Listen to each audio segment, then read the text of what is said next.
Coming from Malden, yeah, all the... We're on, that's good to me, yeah. Listen, I'm delighted, welcome you two guys. Sailing folk, colleagues of the water and the boats. I've got Wren with me, who's the skipper of the schooner Soteria, is that it?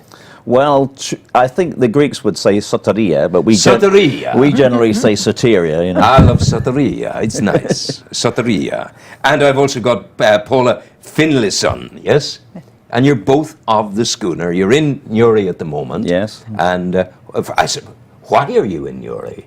Well, actually, as it happens, it's rather by chance. We were intending to come here last year, but didn't quite have enough time to come up and get through the lock. But Jerry Brennan organised it for us with the council, and it's actually turned out to be extremely good here. Yeah. Very convenient and very, very helpful people. So. Yeah. Well, I'm interested in this. Come say with us, the gift of life through sailing. What does that mean? Well, it's really a referral to there's so many people in life who do not find fulfillment. And when they come on a boat and they have time out, time to relax, time to chill out. There's a woman wanting something there. Give that to Paula. You don't need it, I would suggest. But anyway, have it. Yeah. Well, I don't want that. What is it? I can't see it, woman dear. Paula, will you tell me what it is? It's a sailing schedule. Oh, sure, now you tell us what's in it. It's just our sailing schedule of what we're doing next. Yeah. Yeah, hold on to that. See, I'm blind. I'm 70. I can't see. But you're close to it and you're flying there. But it's lovely. Are you the mate? I am, yes. Yeah. So the two of you have been sailing together for how long? Well, we haven't been sailing together that long. We've just joined the YWAM ship. But my husband is also on board. Yeah. And before that, we were sailing on different mission boats in Greece. Mission boat? Yeah. Interesting. YWAM. What did you call it there? YWAM. It stands for YWAM. Is this, we have YWAM in Rostrevor. That's exactly the Johnny same organisation. And his team. Yes. Did Johnny ever sell his boat? He had a lovely boat that he took with him from South Africa. He's the boss of YWAM in Rostrevor. But I don't know if he did or not. That's interesting. I know that story. I know Johnny, but I haven't heard that story. I believe that, well, that's the boat he was selling for a while, I tell you. I'm a folk boat man, and I was sailing for 30 years of my life, and wooden, mahogany on oak, a lovely turf-burning stove on a folk boat. Oh, really? Brass lamps, dressing for dinner, stuff like that. It was all great fun. But I understand what you're saying there, the business of living through sailing, because there are people who never do that, never experience the joy of a black night on a smooth sea, where you're just seeing the heave, whatever light's there, edging out from the silhouette of the moon. Coming out there gently from behind the cloud, you get the hint of the softness. So it's like a whale's belly, but of course it's not. And the next day it can blow and blow. But people don't get that very often. We who go to sea do. Well, one of the things that struck me the first time I started doing sail training was that some people never see sunsets and sunrises until they go on a boat, because they can't see the horizon if they're surrounded by buildings. Yeah. So it's experiences like that, I think, have seen them. Really worthwhile. We have seen them, I tell you. One of the most beautiful sunsets I ever saw was when I was a boy of 19 off the coast of West Africa. I was the radio officer on a banana boat, and there I was looking at the sun dropping out into the western sky in preparation for coming up over the Americas. Yeah, it's great altogether. So you're both the mission boat, but is your boat, your schooner, a mission boat? Well, it is, because it's run by Christians who are volunteers. They're not paid, which is why we're able to keep the prices down. And the owner is a Christian and bought it to go on mission. Originally to Papua New Guinea, but that didn't work out. And then 2 years ago we joined YWAM, Youth with a Mission. Yeah, I love Christians. You're a good story. I often, when I meet Christians, I say, I'm an optimistic agnostic. I believe you're right, but I can't prove you're right. And I so desperately want to know that my sailing will go on for all eternity. That's heaven for us, for goodness sake, isn't it? With nice winds. Well, it sounds like a good start to me. It is a good start. Now, tell me about the organisation, if you would, Skipper. Well, really, sail training is giving people the opportunity to sail as a full crew member on a boat. Even if people have got no experience, we train them up so that they can learn to raise and set the sails. They can learn to take the helm and steer a compass course of our vessel, which is 60 tons, and take a full role in all the things that crew would normally do. And people, you know, I'm just seeing here, people come, they buy a passage with you, they come along, and they can come with very, very little experience. Well, none at all. It's quite fun. I'm quite used to taking complete landlubbers, and we train them up right from square one to give them the opportunity to see what it's all about. So people can come from one day if they want to, or they can come a week or a month. Often people come for a short time, and they end up staying much longer than they originally intended. Mulville, that's the person's name I was talking about, Iskra, from Maudon. Right. The great boat, Wendy and Frank Mulville. I'm sure they're gone now to that other place, but I mean, they were wonderful. They came into Carlingford, and we were very good friends. They came in the teeth of a gale, and the pontoons were heaving and all the rest of it. We managed to wheel tractor tires down and put them between Iskra and the pontoon and saved Iskra. So if you're out there, Frank or Wendy, I greet you this morning from Newry, and I remember with great affection our time in Carlingford and our great escape, I think. But at sea, the great escape, it's not so much an escape, it's a planned campaign of survival. If you do the right thing, if you manage things the right way, if you reef when you first think you should reef, then you're doing the right thing. It's working. Yes, I think that's very important to plan it correctly. But of course, landlubbers, they don't necessarily know what's going on, and they get a bit frightened at times, but it all makes part of the excitement. And then when they overcome that, they get a great sense of achievement when we're sailing quickly, with the wind especially. Wow. What's your favourite point of sail? I don't think it would be wind abaft, would it?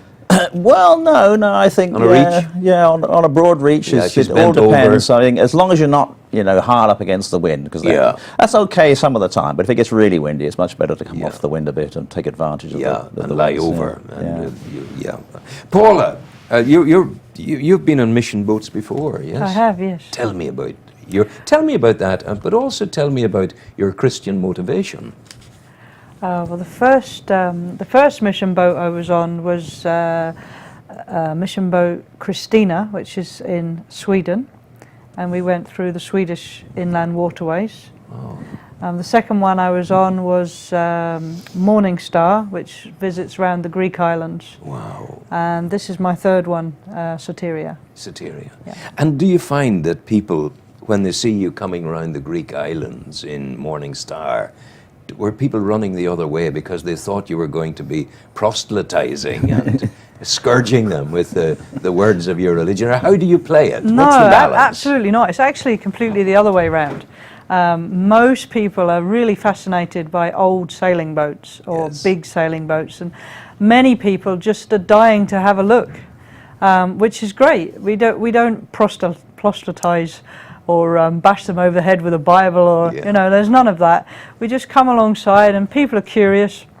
They want to see the boat, they want to talk to the crew, and we're more than happy to have them on board, show them our boat. We're very proud of our boats, so we love them, and it's great to have people on board. And if people ask us why we're doing it or why we're there, we'll tell them. We're not ashamed of what we believe in, but we're not going to throw it down people's throats. No, I think that's very, very wise. Proselytize me. Tell me why you're a Christian. Why am I a Christian? It's a lovely thing to be. Yeah. Well, I was brought up in a Christian home as a child, and I went to Sunday school and what have you.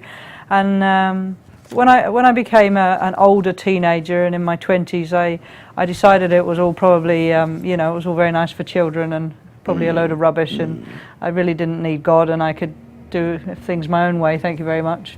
So I went off, and I had normal teenage years and went to university and got involved in this, that, and other things, and I really didn't think much about God or Jesus or anything like that.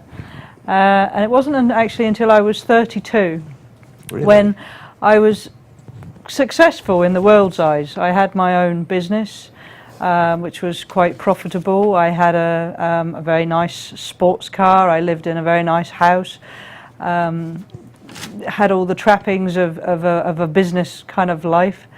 Nice meals and nice holidays, and I had made it, but something was missing within me. So there was an emptiness. How was that emptiness showing itself in your life? I couldn't put my finger on what it was. I just knew that although I'd made it, I was still empty. Yeah, yeah. Was there an Archimedean moment when you said, wow, now I've cracked it?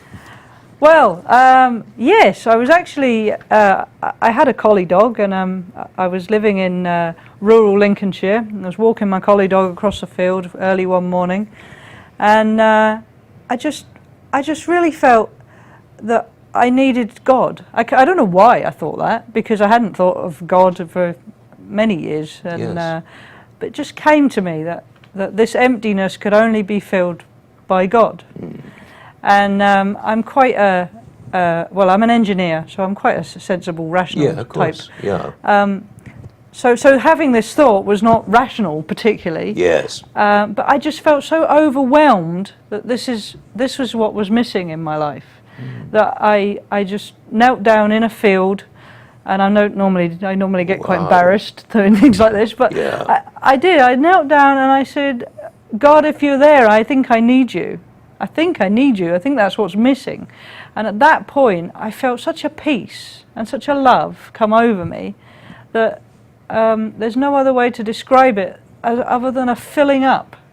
And at 32, you don't expect to have some kind of religious moment in a field, but that's what happened to me. Yeah. And then since that time, it's been a relationship with Jesus. You know, Yeah. I feel that I don't have all the answers, and I'm No, certainly not of course you perfect, don't, no. but it's a journey. Yeah. And every day is another day, you know. Yeah. It's another journey.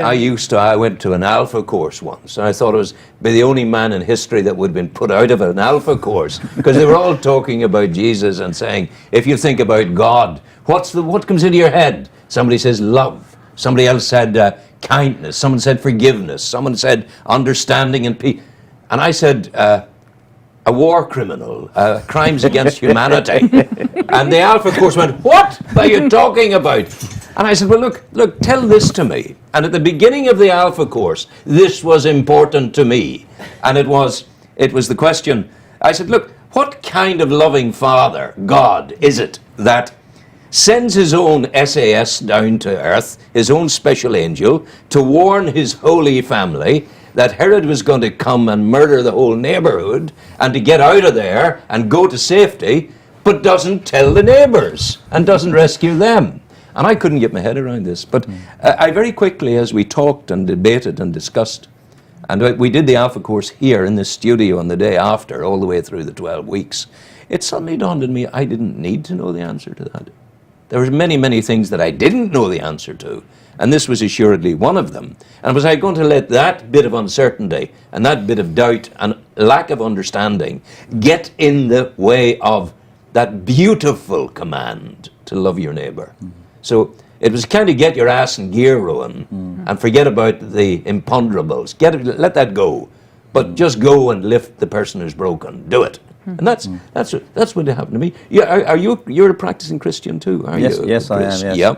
How was it for you? Where did it come from? Well, I think generally Christians become Christians either very slowly and gradually, and they decide they want to follow Jesus, or possibly a better way of doing it. Well, I don't know. I think both are equally valid. Yeah. Or you can have a Damascus Put better Road. roots down if you take time. I don't know. I don't know. I mean, for me personally, it was just as I got zapped suddenly. Wow. And what it was, there was a very large number of people praying for me in England and other countries. People I didn't even know. Wow. People I'd never And met. had you a demonstrable need for that prayer? Well, at that particular moment, I was pretty desperate, yes, because I was held abroad in prison without trial. Wow, So I my happened goodness. to be in the wrong place at the wrong time. Give but- me an indication of where you were without breaking any confidentiality. No. I was in Lisbon, in Portugal. Yeah. Without trial, just sitting there, and I realised from what the information I had that we could be there for a very long time. Because whereas in England, I believe you have to be charged within something like 2 days. Yeah. You know, there it can go on for even 3 years. Yes. And there were a very large number of people praying for me. And one day I'd run out of reading books, and I thought, well, there's nothing else for it. I'm going to have to read all this Christian rubbish, these other things which I wasn't very interested in. And I was reading a book by Selwyn Hughes one afternoon, and suddenly the Holy Spirit came on me, and I just felt all the anger and bitterness leave me. and I felt really happy, a big smile on my face, tears were rolling down my cheeks. It was absolutely amazing, and I thought, I hope nobody comes and sees me like this. They'll think I've gone bananas. Yeah. Isn't it funny how those of us who believe in Jesus Christ, that we find ourselves very, very swiftly into any conversation embarrassed and apologizing. And yet if we'd been there 2,000 years ago, we would have the sleeves rolled up and boxing with them and pushing people out of the way and say, leave them alone, get out of the way. But isn't it funny that maybe that's the work of somebody who isn't God? Maybe that's the work of a force of evil in life, that you are ashamed up to a point to say, I believe. I wouldn't say, I'm not ashamed to say I believe at all. But you apologize, you were embarrassed what I was to begin embarrassed with. about was I was crying in a public place. That's what I was embarrassed about. Yeah. Well, I would still be embarrassed about saying, but I did it recently, and it was a very good thing to do. I don't go down the line of Bible thumping. No. Don't do that. I do, for me, if you take, love the Lord your God and your neighbor as yourself.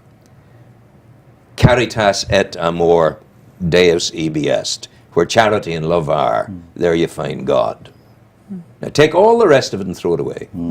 If you're working on that. I think that could be a sailor's religion, maybe, because we're practical people when we go sailing. We have to be, So we go ahead. You're in here now, in Uri with us, and you're so welcome. It really is good to have you here. Oh, we felt very, very welcome since the moment we arrived. Yeah, well, that's good. Even coming up the canal, people were helping us. Have you been here on a Sunday morning yet? Yes. Did you hear the bells of the church ring out over the basin? I've heard bells at various times. Yes. Yeah, you would have done. Yeah. That's where I grew up. You see, just a stone's throw from the basin, and all my memories of growing up, Sunday mornings with the bells ringing across the water. I remember a little wooden boat that came in from the west coast of England, tucked in the corner in the basin. All of that. You were going to say. No, I was going to say, we've actually been to services at St. Patrick's. Oh, you've met Kingsley, have you? Kingsley, yeah. Hey, Kingsley, he's the alpha man, is Kingsley, I tell you. And we've been to St. Mary's, which is Kingsley again. Kingsley. And with the Metropolitan Church. Yes. And we visited the Catholic Cathedral as well, which is really beautiful inside. It's a nice cathedral. Yeah. They have great responsibilities in my case because they baptized me there. Oh, okay. Anyone who baptized me was taking a pretty big chance, I tell you. Where's home port?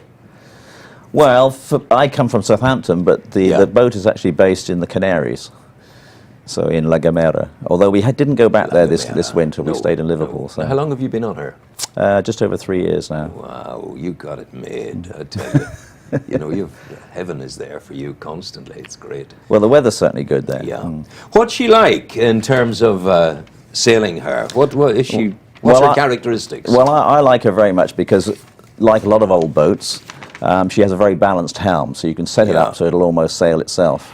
Wow. It does mean that I can wander away from the helm and talk to people for half a minute or so and wander back again. Yeah. And it's very nice to sail. Yeah. Had you any, I'll tell you in a moment about one of mine, any close calls on board? Anything that happened that you were unhappy happened? No, not really, no, because as long as you're well prepared and you watch what you're doing. Absolutely. And, as you said earlier, reef down in time when there's rough weather, there's not normally a problem, especially a heavy boat like that. So. I was on a boat like this, going up the Irish coast, and we were coming into Ardglass, which is between here and Strangford. And I was a passenger. It was a day out on the boat. We're coming back into Ardglass on a falling tide. Now Ardglass has a trough once you go in, just as the bank is here and then down. So in coming in, we grounded on the edge of the trough. My God! So the tide was falling, and it had gone from us on the landward side, gone from us completely. So what was to be done? She was going to, I was a young man at the time, by the way, and I'm now an old man, and this shoulder is totally debilitated as a consequence of what I'm going to tell you. Oh dear. So I went over the top, over the port bow, got down onto the shingle, and took the anchor on my shoulder and walked 120 meters to the shoreward side and made the anchor fast and held her.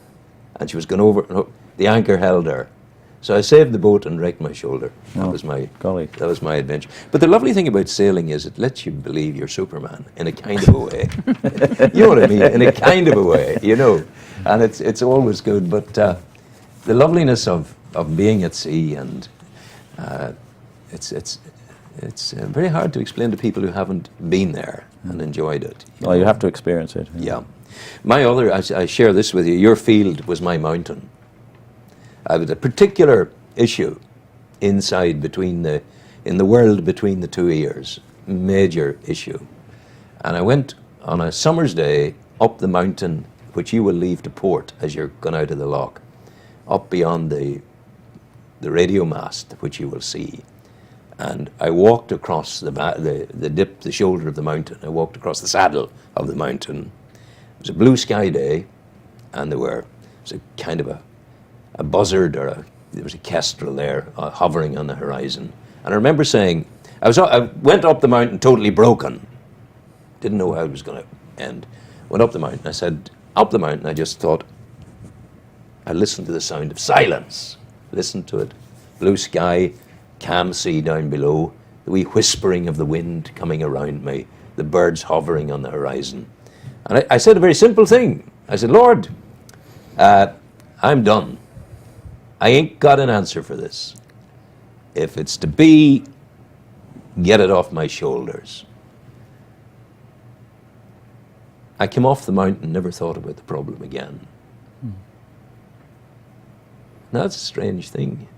Like you were saying, like I'm a sensible, I'm an engineer. I'm not silly. Like I don't kneel down fields. But I'm a big fella. I was the head of radio current affairs in BBC Northern Ireland, the deputy head of news and current affairs. I'm a big fella too. But here I am talking to the sky.